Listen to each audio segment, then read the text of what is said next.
It's a good time to use common sense this time of the year, even if the coronavirus wasn't a reality. What the president has told us to do on the task force, what he did when he initiated the suspension of all travel from China, the quarantining effort, is we're leaning into this effort. It's all hands on deck. We're going to see more cases. We're seeing some community spreading, but they've got the finest public health system in the world and the finest public health experts who are on it.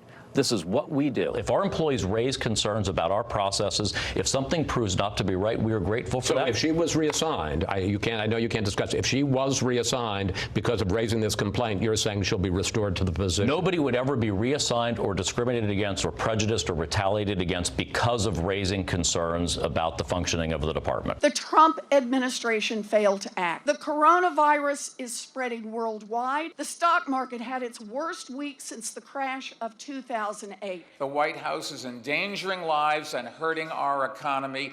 And the fact is, President Trump was briefed on the virus 2 months ago, but he buried his head in the sand. Them to try to take a pandemic and seemingly hope that it comes here and kills millions of people so that they could end Donald Trump's streak of winning is a new level of sickness. Do you think this rhetoric from your side helps?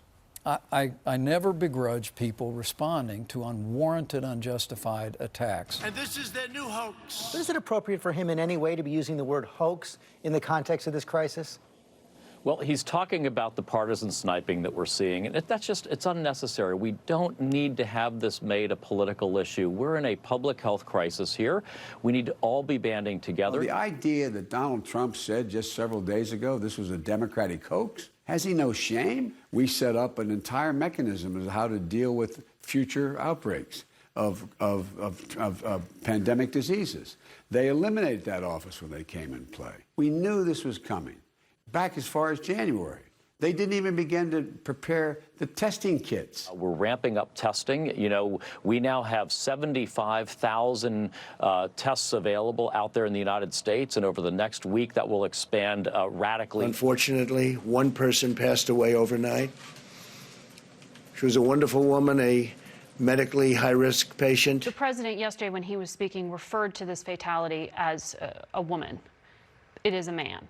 How is a mistake like that made? Because people are very nervous right now, and getting some of these basic facts right affects public trust. Well, I understand that. It's a very fast-moving situation. Our Centers for Disease Control and Prevention were up late at night, very early in the morning. They've apologized for incorrectly briefing on that, but it's a very fast-moving situation. How many Americans do you expect to come down with this virus? So what your viewers need to know is the risk to average Americans remains low. We are working to keep it low. We cannot make predictions as to how many cases we'll have, but we will have more, and we will have more community cases. It's simply just a matter of math.